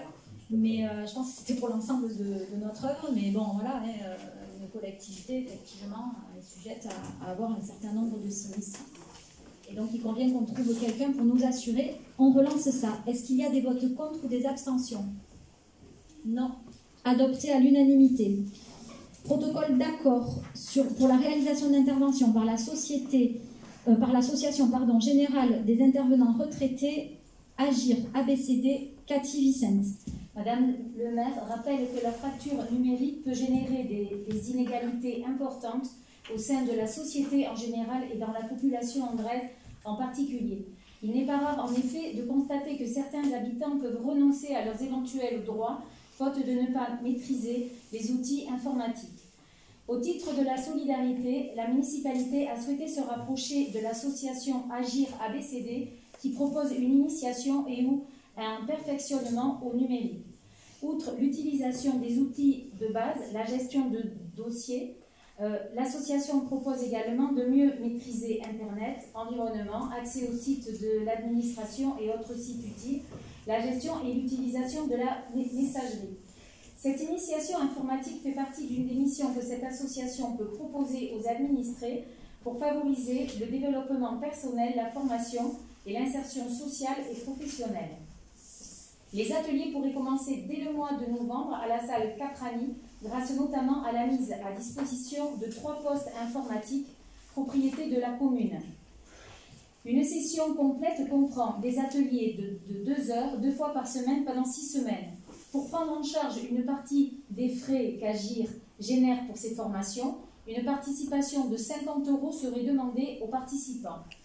Considérant l'importance de proposer aux administrés une initiation informatique de qualité, Madame le maire propose de souscrire à ce dispositif en adhérant à l'association Agir ABCD et en signant le protocole d'accord 6 juin. Est-ce qu'il y a des remarques ou des questions? Madame Laurence. Alors nous sommes bien entendu favorables à toute forme de soutien aux personnes en besoin de perfectionnement informatique. Cependant, nous avons quelques questions concernant cette délibération. En effet, un espace numérique est à la disposition des administrés à la communauté des communes du Sénance. Cette offre est-elle insuffisante? La navette solidaire est-elle proposée pour s'y rendre pour les personnes en difficulté de se déplacer? Et enfin, la délibération indique le montant de la participation demandée aux apprenants, à savoir 50 €. Qu'en est-il de la ligne budgétaire à la charge de la commune pour cette action? Et une autre question, dans le cas où, est-ce que vous avez étudié la demande? Et dans le cas où il n'y ait pas de demande d'apprenants, est-ce qu'il y a quand même un forfait qui est attribué à l'association? Alors sur l'espace numérique solidaire, évidemment il joue son rôle d'espace numérique solidaire, mais là on n'est pas du tout sur le même registre. On est sur des cours collectifs, on est sur un apprentissage des basiques, des outils de traitement de texte, etc. La ligne service de proximité pour éviter aux personnes d'aller jusqu'à Saint-Martin. Il faut savoir qu'à la communauté des communes, c'est un service qui est payant et qui coûte plus de 50 €. Là, la ligne budgétaire, c'est 50 € pour la commune, pour répondre à votre question. Ah, c'est 50 € pour la commune, donc en fait, c'est chaque personne. Non, c'est chaque personne qui participe qui paye 50 €. Et en fait, c'est pour faire partie de cette association Agir. Voilà. Donc la commune ne participe pas? Non, pas du tout. Elle amène juste ce qu'on vous précise après. Elle met à disposition 3 ordinateurs portables. Voilà. Uniquement, et une salle, la salle Caprani. Voilà. Il faut aussi savoir que c'est une formation qui est faite sur 6 semaines. Voilà. Et c'est une formation qui est donnée par niveau. Donc voilà. Donc c'est très bien encadré. Et... Voilà. Est-ce qu'il y a d'autres remarques? Des votes contre ou des abstentions? Non. Adopté donc à l'unanimité. Et là, il faut juste préciser que l'achat de 3 ordinateurs portables est nécessaire pour utiliser ce dispositif. Et le montant de cette acquisition est de 1197 €. Voilà, pour les 3 ordinateurs. Merci. Approbation convention orchestre après l'école, Frédéric Lahari. Vu la volonté de la commune de favoriser et de développer les pratiques culturelles pour sa population, considérant le projet d'établissement du Conservatoire des Landes, Madame le maire explique que la commune d'Ondres et le Conservatoire des Landes se proposent de mettre en œuvre un projet orchestre après l'école en direction des enfants de 8 à 11 ans de l'accueil périscolaire. Cette action doit permettre à 16 enfants de découvrir la pratique musicale grâce à une pédagogie de groupe basée sur l'orchestre. Ainsi, chaque semaine, ce groupe d'enfants sera pris en charge 1h30 le lundi, à partir de 16h30, par des professeurs du conservatoire dans différentes salles de l'école élémentaire. À l'issue de l'atelier, les animateurs accompagneront les enfants à l'accueil périscolaire. Madame le maire précise que cette activité ne demandera aucune participation financière supplémentaire aux familles ou à la commune. La rémunération des professeurs de musique estimée à 12 000 € pour 200 heures d'intervention sera prise en charge par le Conservatoire des Landes. Donc vous l'avez compris, c'est une volonté finalement de permettre à un certain nombre d'enfants qui n'auraient pas eu l'occasion parce que leurs parents travaillent ou parce qu'ils n'en avaient pas eu l'idée ou parce qu'il s'agit de publics éloignés des activités culturelles, de leur permettre donc de connaître l'apprentissage de la musique par le biais de cette démarche orchestre après l'école que le conservatoire a déjà mis en place dans d'autres établissements et notamment du côté de Gabarret et qui a connu un vrai succès. Est-ce qu'il y a des questions? Des votes contre, des abstentions? Adopté donc à l'unanimité. Les deux délibérations suivantes, donc modification du dispositif BAFA citoyen, Caroline Camille.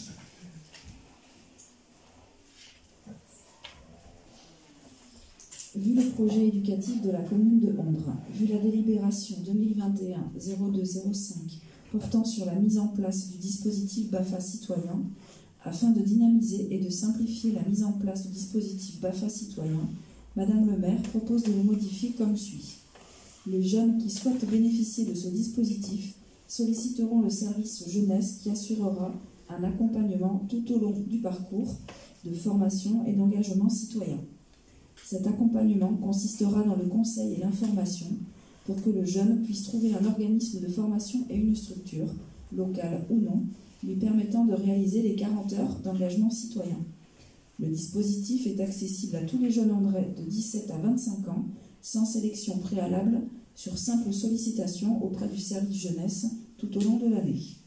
L'aide sera versée à la famille ou directement aux jeunes à l'issue du parcours sur présentation d'une attestation de formation et les 40 heures d'engagement citoyen réalisées.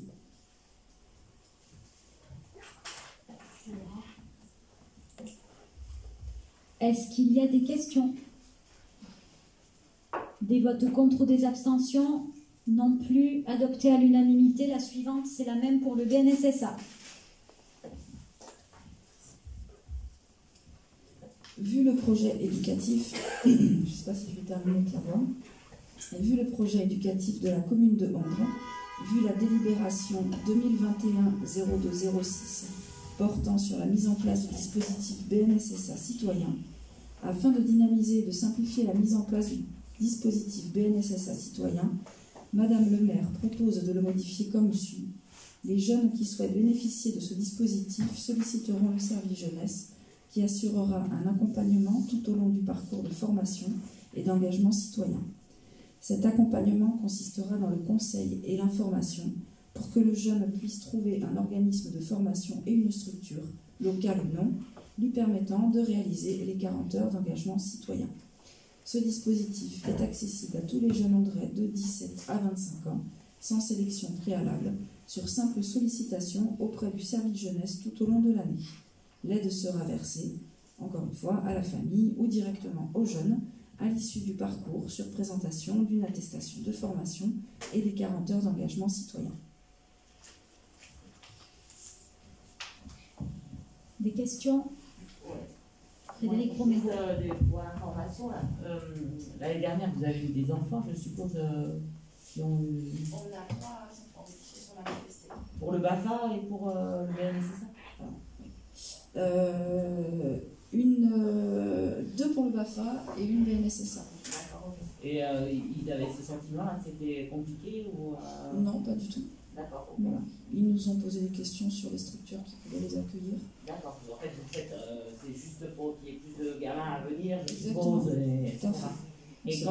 quand éventuellement ils feront ce projet avec vous, enfin ce BNSSA ou ce BAFA, est-ce qu'éventuellement ces enfants, s'il y a des emplois pour l'été sur la commune, seraient éventuellement entre guillemets privilégiés ou prioritaires en fait pour avoir un job d'été? On ne s'est pas encore posé la question. La configuration, c'est pas présenté pour l'instant. D'accord. Par exemple, dans les 3 gamins qui l'ont fait l'année dernière, c'est des gamins qui ont été embauchés après ou sur la commune? Non, aujourd'hui, non. Non.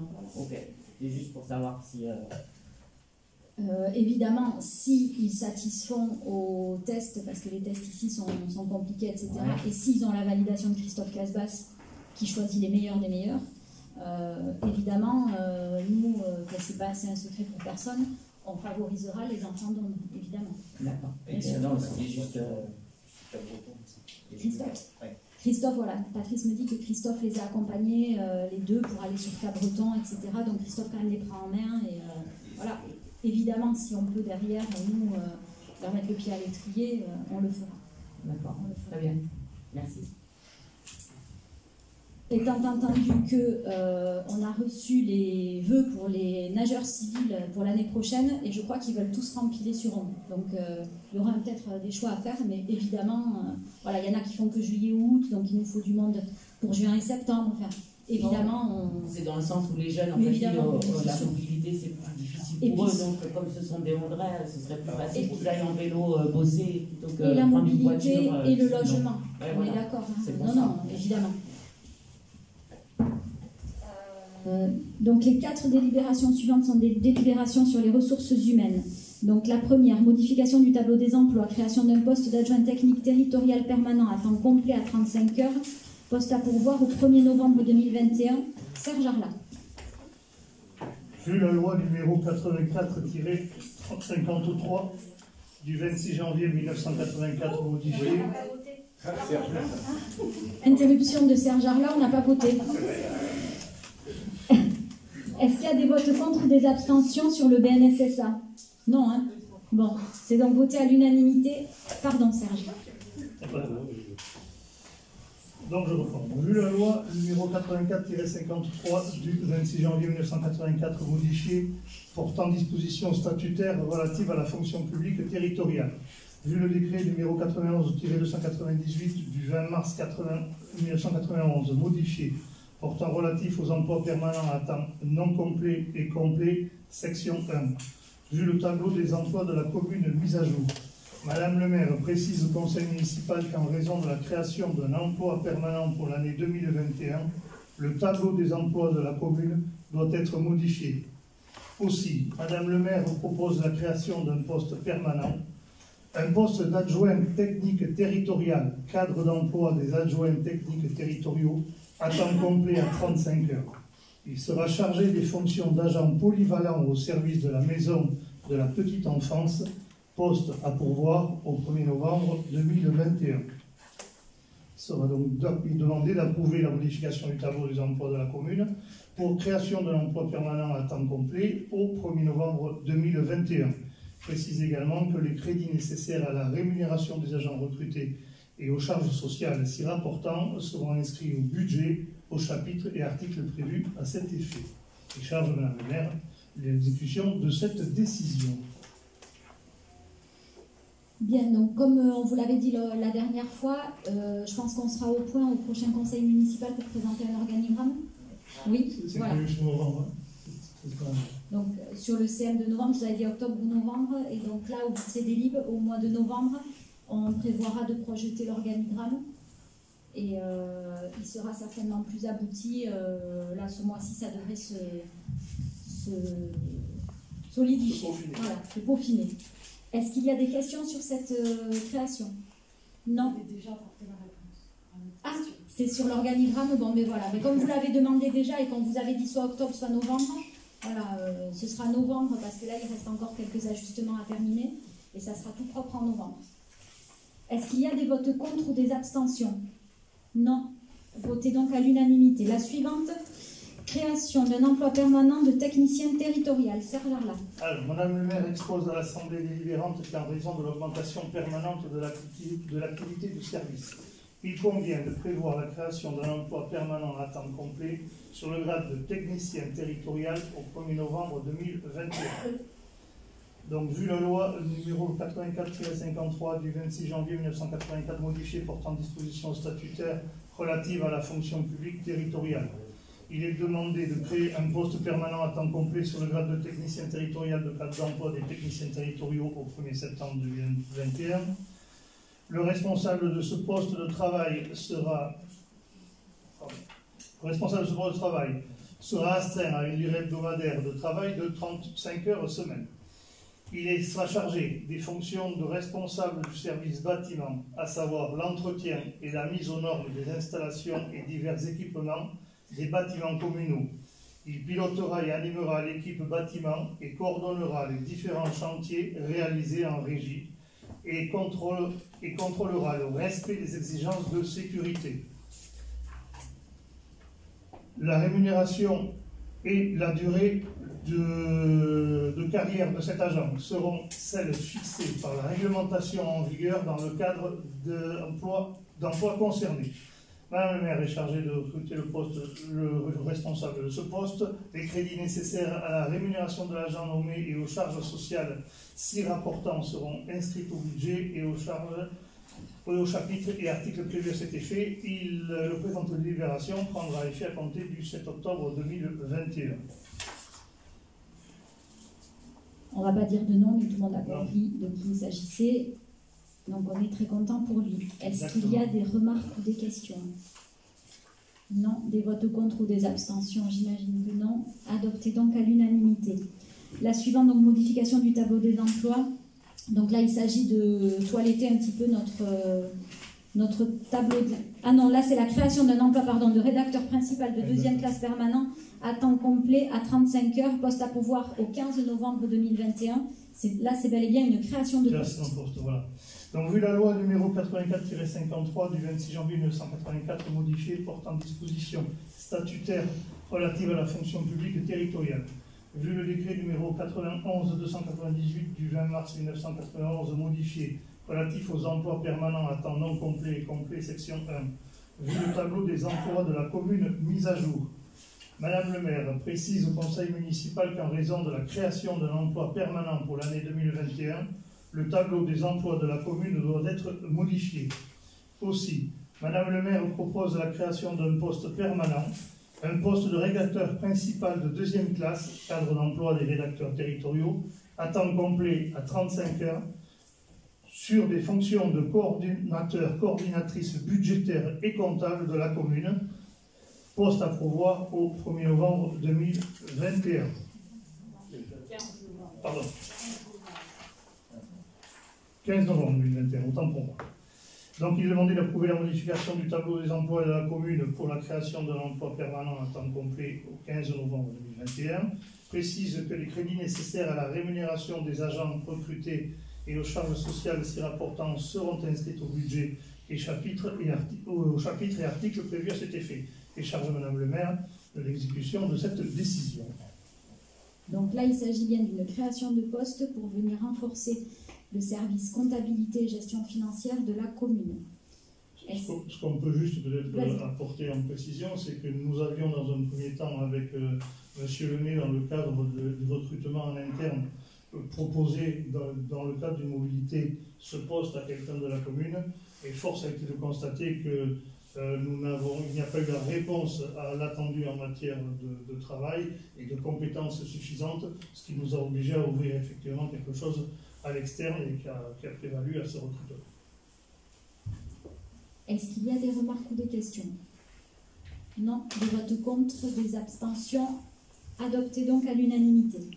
La dernière de cette série, donc la création de 2 emplois permanents d'adjoints techniques principaux de deuxième classe, d'un emploi permanent d'adjoint d'animation principale de deuxième classe, ainsi que d'un emploi permanent d'AESH, emploi de catégorie hiérarchique C, justifié par les besoins de service, sous réserve qu'aucun fonctionnaire n'ait pu être recruté dans les conditions prévues par la loi. Serge Arlin. Madame le maire expose à l'Assemblée délibérante qu'il est nécessaire de prévoir la création d'emplois permanents de 2 adjoints techniques principaux de deuxième classe à temps non complet et complet, d'un adjoint d'animation principale de deuxième classe et d'un accompagnant des élèves en situation de handicap de catégorie hiérarchique C au sein des différents services municipaux, car les besoins des services le justifient. Donc il est proposé la création de 2 postes sur le grade d'adjoint technique principal de deuxième classe, un poste à temps non complet 10 heures semaine sur la période du 8 octobre au 17 décembre 2021, un poste à temps complet 35 heures semaine sur la période du 8 octobre au 31 décembre 2021. L'adjoint technique principal de deuxième classe contractuel sur un temps de 10 heures semaine complétera les effectifs municipaux sur le service scolaire, le nettoyage des locaux municipaux et le ramassage scolaire. L'adjoint technique principal de deuxième classe contractuelle sur un temps de 35 heures semaine complétera les effectifs municipaux du centre technique municipal aux espaces verts voirie. Les adjoints techniques principaux de deuxième classe seront rémunérés sur la base de l'indice brut 356 majoré 334 correspondant à l'échelon 1 de l'échelle C2 du grade des adjoints techniques principaux de deuxième classe. D'un poste sur le grade d'adjoint d'animation principale de deuxième classe. Un poste à temps non complet, 23 heures semaine, sur la période du 8 octobre au 31 décembre 2021. L'adjoint d'animation principale de deuxième classe contractuelle complétera les effectifs municipaux du centre de loisirs pour concevoir, proposer et mettre en œuvre des activités socio-culturelles en tenant compte des objectifs fixés dans le projet éducatif territorial. Il sera rémunéré sur la base de l'indice brut 356 majoré 334 correspondant à l'échelon 1 de l'échelle C2 du grade des adjoints d'animation principaux de deuxième classe. Un poste sur le grade accompagnement des élèves en situation de handicap. Poste à temps non complet, 3h30 semaine, sur la période du 8 octobre 2021 au 6 juillet 2022. L'accompagnant d'élèves en situation de handicap, AESH, est chargé de l'aide humaine. Il aura pour mission de favoriser l'autonomie de l'élève en situation de handicap pendant la période périscolaire. Le poste AESH sera rémunéré sur la base de l'indice brut 356 majoré 334 correspondant à l'échelon 1 de l'échelle C2 du grade des AESH. Donc, pour l'Assemblée délibérante, vu la loi numéro 84-53 du 26 janvier 1984 modifiée, portant dispositions statutaires relatives à la fonction publique territoriale, article 3-3, deuxième alinéa, vu le décret numéro 88-145 du 15 février 1988 modifié relatif aux agents contractuels de la fonction publique territoriale, vu le décret numéro 2019-14 du 19 décembre 2019 relatif à la procédure de recrutement pour pourvoir les emplois permanents de la fonction publique ouverts aux agents contractuels, considérant que les besoins des services justifient la création de ces emplois de catégorie C, considérant la nécessité de créer ces emplois permanents à temps complet et non complet à raison de un poste de 10 heures semaine d'adjoint technique principal de deuxième classe de catégorie hiérarchique C à compter du 8 octobre 2021, un poste de 35 heures semaine d'adjoint technique principal de deuxième classe de catégorie hiérarchique C à compter du 8 octobre 2021, un poste de 23 heures semaine d'adjoint d'animation principaux de deuxième classe de catégorie hiérarchique C à compter du 8 octobre 2021, et enfin un poste de 3h30 semaine d'AESH de catégorie hiérarchique C à compter du 8 octobre 2021. Que ces emplois seront inscrits au tableau des effectifs de la commune, que le niveau minimum requis pour postuler à cet emploi est le suivant: expérience, qualification pour les services techniques et animation, diplôme et ou expérience pour l'accompagnement des élèves en situation de handicap. Que les agents recrutés seront chargés d'assurer les fonctions établies sur leurs fiches de poste respectives. Ou en ces cas de recrutement infructueux de fonctionnaires, l'emploi pourrait être pourvu par un agent contractuel relevant de la catégorie C dans les conditions fixées à l'article 3-3, deuxième alinéa de la loi numéro 84-53 du 26 janvier 1984. Dans ce cas, l'agent sera recruté par contrat de travail de droit public d'une durée maximale de 3 ans renouvelable dans la limite totale de 6 ans. Que les agents contractuels recrutés seront rémunérés sur la base de l'indice brut 356 correspondant au premier échelon de l'échelonnement judiciaire de grade d'adjoint technique territorial principal de deuxième classe, d'adjoint d'animation principal de deuxième classe et d'auxiliaire de puériculture principal de deuxième classe, emploi de catégorie hiérarchique C.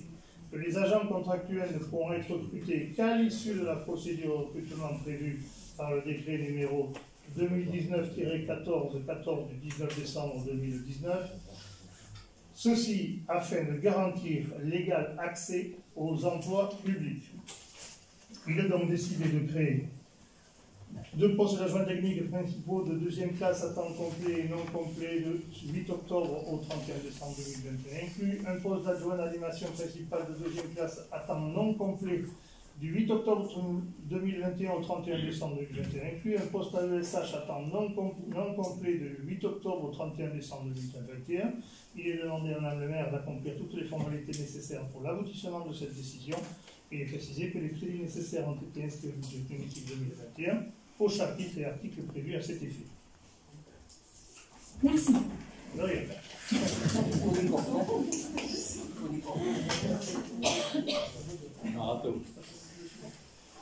Des questions? C'était assez clair. Il est bloqué. Est-ce qu'il y a des votes contre, des abstentions sur ces créations? Non.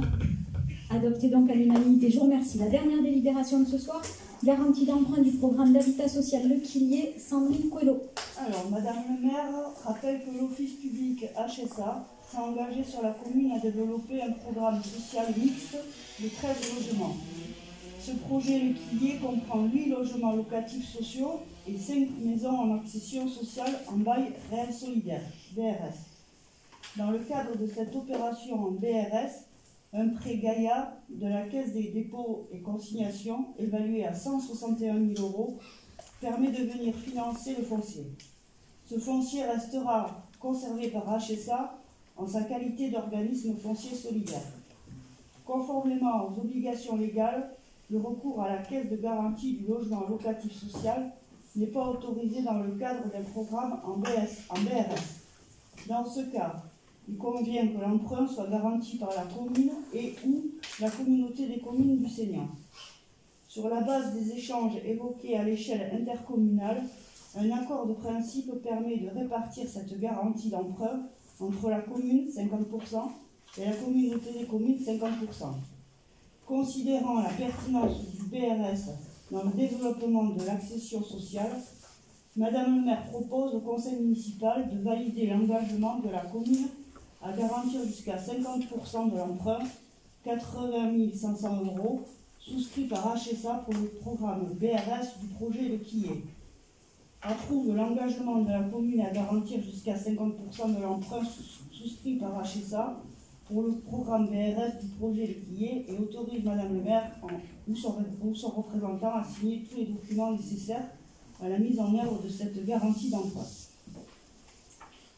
La deuxième moitié de l'emprunt est garantie par la communauté des communes. Est-ce qu'il y a des questions? Non. Des votes contre, des abstentions non plus? Jean-Michel Maglier. Oui, juste une remarque. J'ai remarqué que ça coûtait 161 000 € le terrain. Le terrain? Le terrain, oui. Ah oui, c'est pas moi qui fais les estimations, M. Maglier. C'est l'emprunt, 161 000 € qui correspond au foncier. Oui, mais c'est pas moi qui fais les prix, M. Maglier, encore une fois. Mais on pourra vous mettre en lien avec les domaines si peut-être, je ne sais pas. Est-ce qu'il y a des votes contre ou des abstentions? Non. Adopté donc à l'unanimité. Quelques infos diverses très vite. J'ai oublié de vous dire la dernière fois, je m'étais engagée à vous donner le résultat pour le FEC. Et la dernière fois, j'ai oublié de vous le dire. Donc, on a obtenu 5 000 € pour l'achat de matériel informatique du fonds d'équipement des communes. Vous donnez 3 dates importantes pour les 3 réunions publiques qui arrivent. Donc, le 18 octobre, la réunion sur l'environnement. Le 15 novembre, la réunion sur les solidarités. Et le 6 décembre, la réunion sur le plan plage. Vous trouverez toutes les dates de toute façon sur le site de la mairie. Vous dire aussi que pour le concert de demain soir, Sinsemilia, on a d'ores et déjà environ 600 places qui sont vendues, donc c'est un joli succès. Et apparemment, ce soir, ça vendait à tour de bras, donc j'espère que voilà, qu'on va encore en vendre d'ici demain soir. Jusqu'à demain midi, d'accord?